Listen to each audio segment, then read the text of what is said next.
Pessoal, então vamos começar a nossa vida. Olha só, aqui nós vamos precisar ter em mente, para eu começar esse novo conteúdo, a primeira coisa é das duas linhas literárias. Nós já fizemos, eu vou fazer só o finalzinho para a gente não perder tempo, a questão da prosa e da poesia. Por quê? Nós vamos iniciar um período agora que ele é chamado de pré-modernismo. Eu não sei se hoje, em 2020, eu estou vivendo pré alguma coisa. Vocês concordam? Então, esse nome é um nome didático, é um nome que foi colocado a fim de ser estudado apenas. Não é um nome que na época se viveu isso, porque nós não sabemos, não se vive algo que vai acontecer daqui 10 anos ainda, né?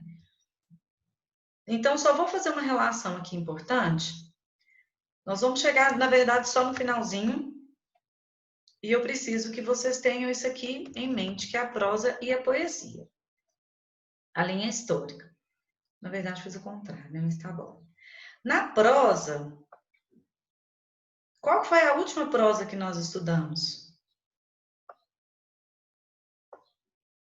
Realismo e naturalismo? Realismo e naturalismo.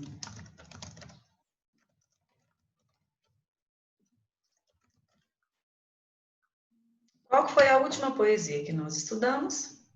Simbolismo e parnasianismo. Exato. Então, eu vou colocar os dois. Por que eu vou colocar os dois? Parnasianismo e o simbolismo. Eu não sei se eu fazer nessas linhas desse jeito, vocês entendem, mas qualquer coisa vocês me perguntam. Ó, então tá aqui. A efervescência da literatura estava ainda o foco no Machado de Assis, e nós tivemos o parnasianismo e o simbolismo. O que vai acontecer aqui? O simbolismo, no Brasil, especificamente no Brasil, foi um período que não teve grande efervescência, nós já dissemos um pouco sobre isso, uma vez que o parnasianismo, a luxúria, a Belle Époque, toda a ostentação trazida pela Belle Époque, ela tornou-se mais presente aqui no Brasil. Claro que assim, as coisas acontecem na Europa, não chegam no Brasil instantaneamente, já não chegam atualmente. Pensa naquela época. Então, o simbolismo foi um período literário que passou, de certa forma, mais batido aqui no Brasil. Cruz e Souza, em si, ele foi um grande autor que teve uma certa ascensão aqui no Brasil, que é um autor simbolista. No entanto... que escrevia das coisas brancas? Hã? Ele é o negro que escrevia das coisas brancas? Isso, tinha preferência pelo claro, pelo branco, pelo nítido. Tinha um passarinho que representava ele, não tinha? Não sei, um vídeo sobre isso do museu, sei lá. Cruz e Souza, ele teve uma certa ascensão, porque ele era o poeta... Peraí, tem alguém falando aqui. Ele era Bom dia, Vinícius. Ele era um poeta... Essa questão do negro, né? Então, ele foi muito estudado, ele teve esse certo conhecimento. Tem muita coisa legal sobre Cruz e Souza. Então, no entanto, a ascensão do simbolismo como um todo não foi tão forte aqui no Brasil, tá? A tríade parnasiana teve maior destaque, né? Cruz e Souza, sim, teve sua ascensão, mas o período em si do parnasianismo foi mais presente. Então, nós estávamos, nessa época, realismo e naturalismo na prosa, simbolismo e parnasianismo na poesia. A partir daí, a literatura estavam vivendo esses dois momentos. A partir daí, uma série de mudanças foi ocorrendo no mundo. A mudança agora passou a ser muito rápida. Por quê? Porque até então a gente demorava, né? O parnasianismo, o realismo, foi durando muitos anos. O processo de modernização, o processo de mudança, ele era lento. A tecnologia ainda não era tão forte quanto é. Então, o processo de modificação, de contextualização, de mudança histórica, ele era um pouco mais lento. Só que a partir desse momento, estavam acontecendo mudanças aqui no Brasil. A Europa estava em ebulição com as chamadas das vanguardas europeias. as quais vocês já estudaram. Eu acredito que vocês tenham estudado até lá no fundamental, dadaísmo, futurismo, expressionismo. Então, elas estavam em ebulição na Europa e aqui no Brasil nós estávamos naquele mamão com açúcar do simbolismo, do parnasianismo e do realismo. Então, o pré-modernismo ele não é considerado um período literário. Se eu fizer uma linha histórica aqui dos períodos literários, eu não vou colocar o pré-modernismo. Ele é considerado uma fase de mudanças, uma fase de transição, a qual nós vivíamos o realismo, o naturalismo e o parnasianismo, mas o Brasil não estava satisfazendo os leitores aquilo ali. Porque o Brasil estava em grande mudança, estava em grande ebulição. E nós vamos entrar numa época, então, de pequenas revoltas. A revolta da vacina, a revolta de Canudos. O Brasil estava em constante mudança, a questão até a questão política aqui no Brasil. Então, nós vivemos esse processo de mudança. E a partir daí, vou interromper esse para eu abrir o slide.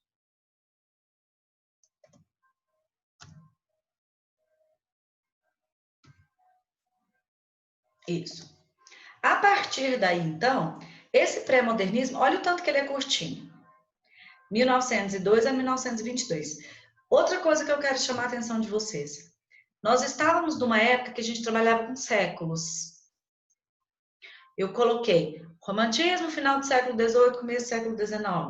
Realismo, século XIX. E agora, finalzinho do século XIX, comecinho do XX. E agora nós temos datas. Por que nós temos datas? Primeiro, datas são apenas didáticos, tá? São recursos didáticos. O que isso significa? Significa que as datas foram colocadas posteriormente a fim de serem estudadas apenas para serem contextualizadas e estudadas. Agora, essa data aqui, 1922, nós vamos ter um evento que ocorreu em 1922, que tem data 13 e 15 e 17 de fevereiro de 1922.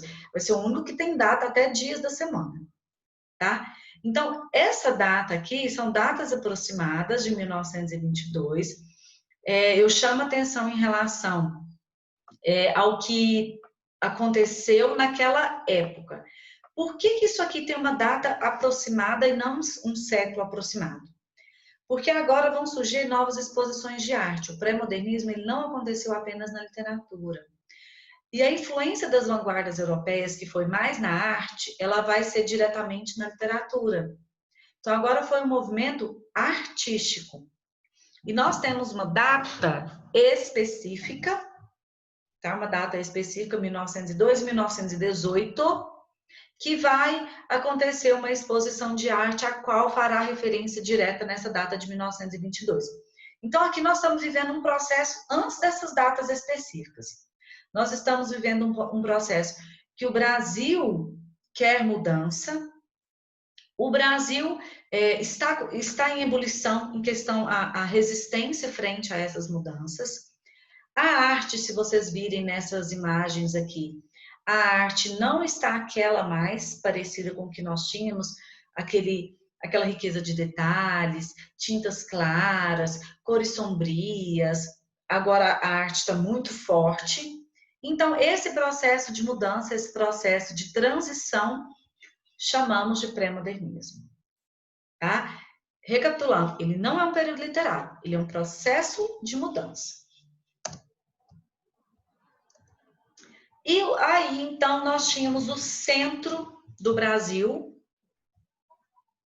o centro de tudo que acontecia aqui no Brasil, Minas Gerais e São Paulo, que era a República Café com Leite. Então, a atenção era toda voltada para a questão de Minas e São Paulo. Rio de Janeiro era a capital do Brasil, então o foco era no Sudeste. Só que o foco no Sudeste fez com que gerasse algumas revoltas, algumas mudanças no Nordeste do país. O Sul e o Sudeste, o Sul não apareceu ainda para nós, mas o Sul, financeiramente, ele ainda conseguia a sua estabilidade. Então, a preocupação deveria ser, não era norte e nordeste do país, porque o foco central, as riquezas centrais, o café e o leite, estavam concentradas aqui no sudeste, tá? Com Minas e com São Paulo. Aí eu coloquei uma caricatura que vai representar esses proprietários rurais querendo mais dinheiro, querendo a fama, né? Carregando para si. Ó, São Paulo, então, virou o símbolo da grande metrópole nacional, tá? Foi nessa época, o processo de urbanização estava em ebulição, estava super acelerado. Tudo que nós tínhamos de referência para fazer crescer São Paulo estava na Europa, e São Paulo, então, estava crescendo. Tornou-se a maior metrópole do Brasil já nessa época. Então, observem que todo o foco político era no Sudeste, porque eram os países que tinham dinheiro, era o estado que, país não estado, era o estado que tinha a capital do Brasil, então o foco era aqui no Sudeste. Com isso, o que aconteceu?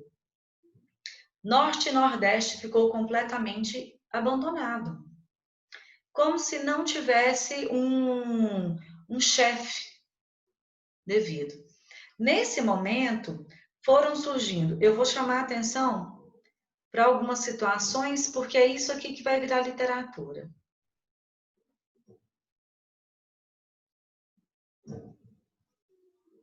Revoltas de Canudo. Os conflitos no Ceará.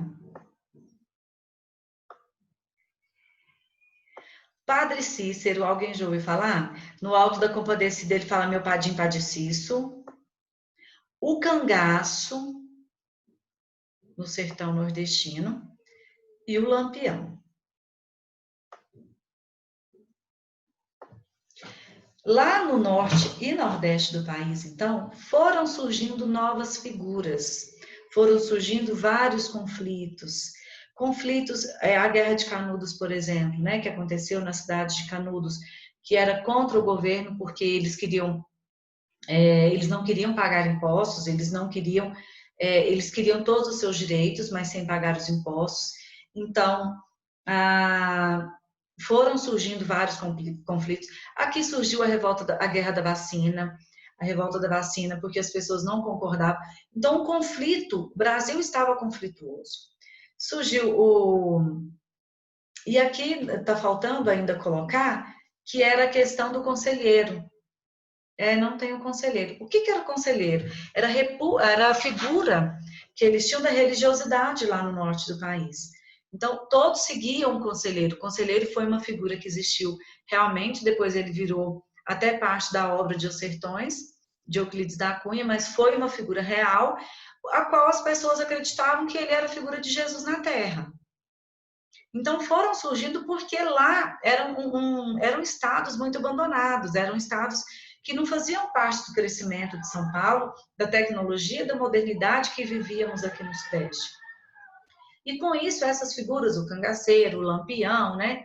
A questão do Padre Cícero, a religiosidade, a questão dessa figura que eu estou falando, do conselheiro, eles foram figuras muito presentes que fez com que gerasse como se fosse um outro país. É essa discrepância Sudeste, Norte e Nordeste que vai ser apresentada aqui agora. Aí eu pergunto a vocês, pré-modernismo não foi um período literário, foi um processo de transição, um processo de mudança. Tudo se concentrava aqui no Sudeste. Norte e Nordeste era abandonado. Que tipo de literatura, então, eu tinha nessa época? O que vocês acham que predominava nessa época, então? O que as pessoas liam? Ninguém queria saber mais da acusação social de Machado de Assis. Ninguém queria mais aquela poesia que era para uma parte da população. Vocês concordam que o parnasianismo não era para a população como um todo? Era uma arte limitada, era uma arte selecionada? Então, aquilo ali ninguém queria mais.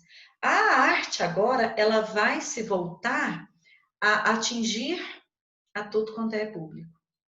O pré-modernismo, então, ele vai centrar nos momentos históricos.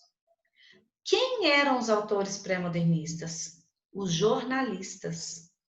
Nós vamos estudar os jornalistas. O principal deles, mais conhecido de vocês, Monteiro Lobato. Monteiro Lobato, nós vamos... O outro lado de Monteiro Lobato. Monteiro Lobato não tinha criado o sítio do Pica-Pau Amarelo, ele não era famoso, ele era apenas um jornalista. Inclusive, Monteiro Lobato, ele é, em determinado período, uma ovelha negra. Nós vamos conhecer um pouquinho do artigo publicado de Monteiro Lobato, criticando outros artistas da época. Ele foi uma certa ovelha negra aí. Depois é que ele conseguiu chegar em ascensão. Ele era mó racista, não é? Ele era muito diplomático, né? Monteiro Lobato era... Então, nós vamos ver um processo agora muito diferente. Por isso que eu falo que agora é uma parte relax da literatura, porque a partir de agora nós vamos buscar uma linguagem muito mais acessível à nossa linguagem contemporânea. E aí nós vamos ter de novo, vou voltar na contextualização histórica, a revolta da vacina, né? As pessoas achavam que vacina era algo estupendo, que ninguém queria vacinar, e nós nessa luta toda por conta de uma vacina esse ano. E aí nós vamos chegar nas características centrais do pré-modernismo. Recapitulando, o que vai acontecer? São Paulo em ebulição. Rio de Janeiro, capital do Brasil. Minas e São Paulo brigando pelo poder. Né? Concentrava-se a maior riqueza do Brasil e em Minas e São Paulo, a Café com Leite, República Café com Leite. O que esses autores queriam, então? Denunciar a realidade. A realidade de Machado de Assis, que era baseada na acusação social, que era baseada numa certa burguesia, numa certa alta sociedade, aqui vai virar essa acusação social com todas as desmazelas que o norte, o nordeste, o jagunço, o cangaceiro sofrem. O pobre, o preto, as diferenças sexuais. Aqui vão aparecer todas essas acusações. Então, nós vamos falar, aqui também surge nessa época, depois os cortiços, né? Prestem atenção na linha histórica agora. Os cortiços tiveram que ser demolidos, então criaram as favelas. Eles tinham que morar em algum lugar. Então, nós vamos falar do favelado, nós vamos falar do negro, nós vamos falar do pobre, nós vamos falar do preconceito, nós vamos falar do norte e nordeste que não tem moradia, que passa fome, nós vamos falar da seca do sertão, nós vamos falar dos cangaceiros, do processo de morte que eles passaram. Nós vamos falar desses problemas sociais. Conseguem perceber o foco, a mudança de foco? Saindo dos problemas sociais da burguesia, tão deletado por Machado de Assis, e vamos cair nos problemas sociais reais. E aí entram os jornalistas. Por que entram os jornalistas? Porque quem apresentavam esses problemas sociais eram os jornais, era notícia de jornal. E a partir dessa notícia de jornal é que nós vamos transformá-la em literatura. É esse que é o processo de transição. Nós vamos deixar um pouquinho a burguesia e passar para uma realidade real. Porque o realismo é uma realidade real, mas escondida. E aqui é uma realidade escancarada. Tá? Então, nós vamos ver essa ruptura com o realismo de Machado de Assis, com o naturalismo. O ser humano aqui, ele vai passar a ser estudado, ele era estudado a partir do meio ambiente que vive. Eu vou trazer essa estética para cá, mas ele vai passar a ser estudado de acordo também com as suas ações, de acordo com o que lhe é proposto. Não é só o ambiente que influencia nele, mas ele agora vai influenciar também. Tá? Por quê? Porque agora nós vamos tratar essa realidade. Por que a gente fala uma poesia de estranhamento? Nós vamos ter um único poeta chamado, poeta eu falo na poesia mesmo, chamado Augusto dos Anjos, que vai tratar dessa questão da poética. Ele vai tentar buscar o parnasianismo, tentar fazer na hora que eu falar especificamente de cada autor, a gente vai falar dele. Ele vai tentar popularmente falando, amassar barro no parnasianismo, só que ele vai colocar o definhar da matéria, o ser humano virando caveira, o ser humano sendo corrido pelos vermes. Ele vai mudar um pouquinho o estilo de poesia. Ele vai buscar a estética parnasiana, porém com um tipo de poesia mais estranha, um vocabulário mais de morte, um vocabulário mais de petrificação da matéria.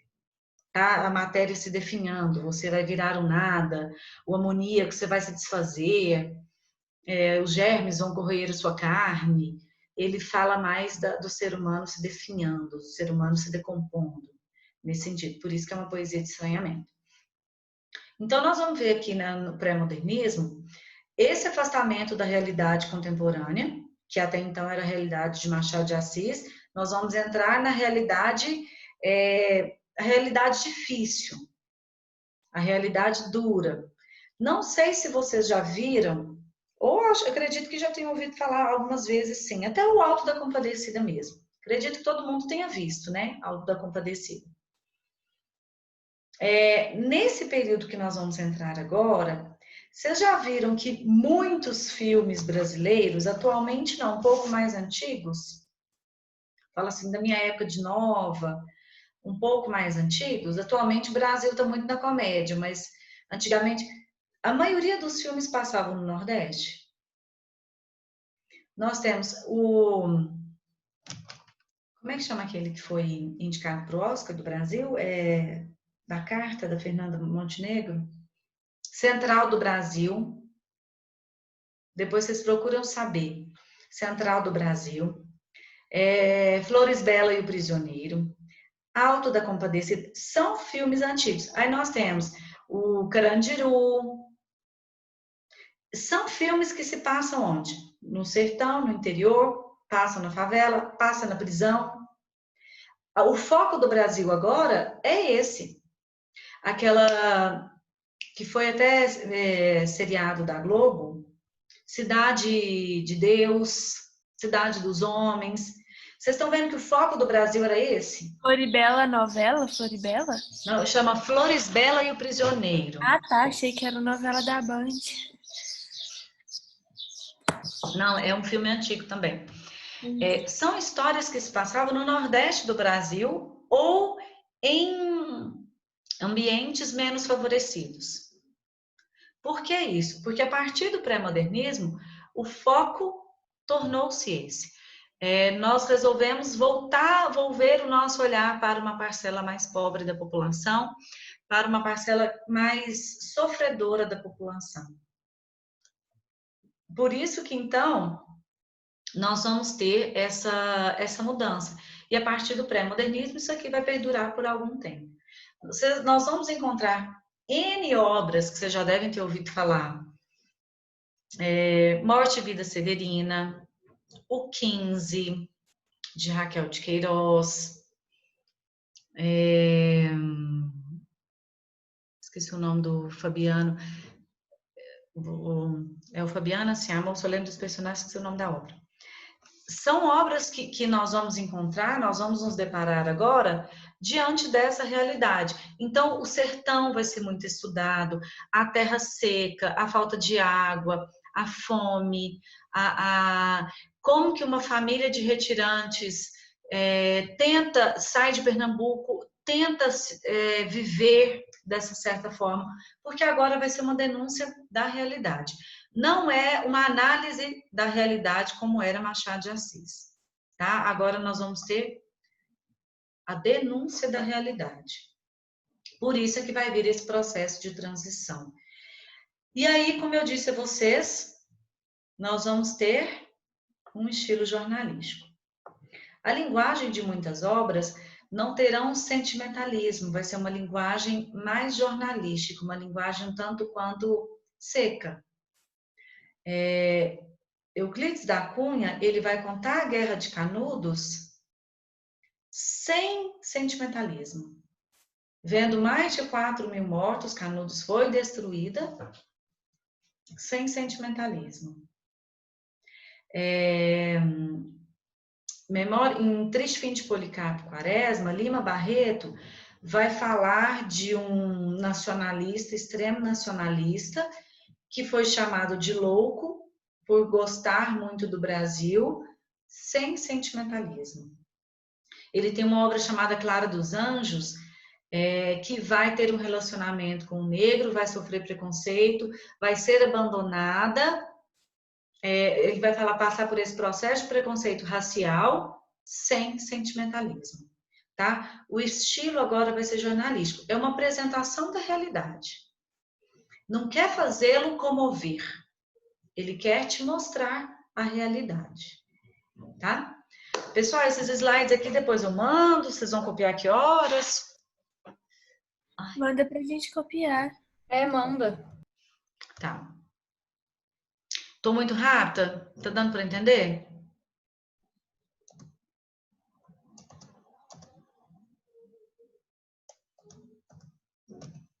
Gente, não quer passar.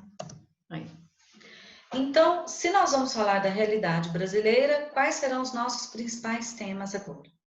A paisagem brasileira, mas a paisagem triste, a paisagem sofrida, o homem regional.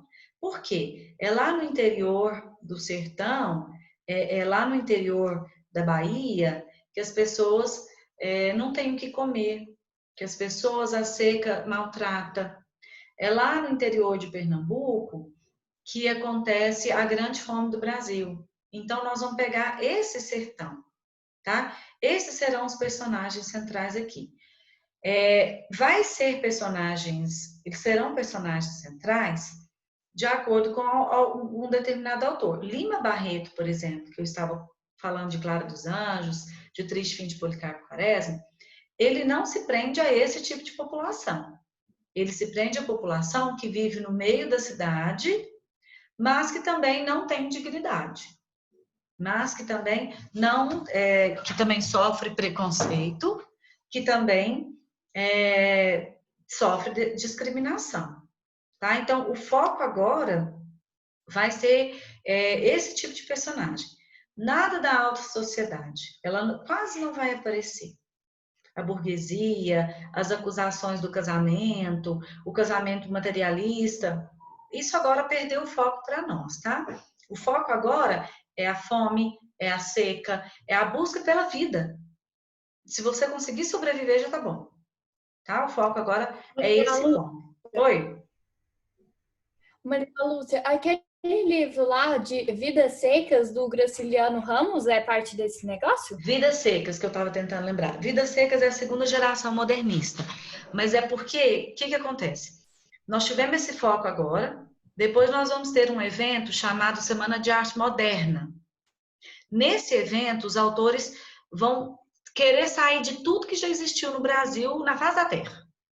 Então, eles vão esquecer até o pré-modernismo, que é bem próximo, né? Que eram 10 anos de diferença. Só que isso se chama primeira fase. Na primeira geração. Na segunda geração, os autores vão voltar para esse foco. Aí surge Vidas Secas, de Graciliano Ramos. Graciliano Ramos, ele trabalha os dois polos do Brasil, assim, né? Ele vai focar no norte e nordeste, mas ele tem algumas obras que falam do sul do país também. Sempre fazendo essa acusação. Na segunda geração modernista, vai voltar essa acusação. O Vidas Secas é o que eu estava tentando lembrar, que é uma família de retirantes, Fabiano, sim, a moça e seus 2 filhos, os quais não tem nome na obra, é o filho mais velho e o filho mais novo, que vai viver esse processo de tentativa de sobrevivência, sai andando dias e dias a pé, tem que matar a cachorra, porque não tem jeito de dar comida para ela, precisam de comer. Então, esse tipo de obra que vai aparecer mesmo. A partir de agora, até mais para frente. Tá? Essa imagem aqui desse terceiro, aqui é o Padre Cícero, né, o cangaceiro, e esse terceiro é um personagem que vai aparecer, que eu disse a vocês anteriormente, que ele surge como a figura de Jesus Cristo na Terra. Então, em Canudos, a Guerra de Canudos, nós vamos estudar lá a fundo. Em Canudos, nós vamos ter esse personagem que vai direcionar as pessoas. Muitos acreditam que a guerra teve a proporção que teve, não, ele não foi o culpado, mas a guerra teve a proporção que teve devido a ele, né? Que é a figura de Jesus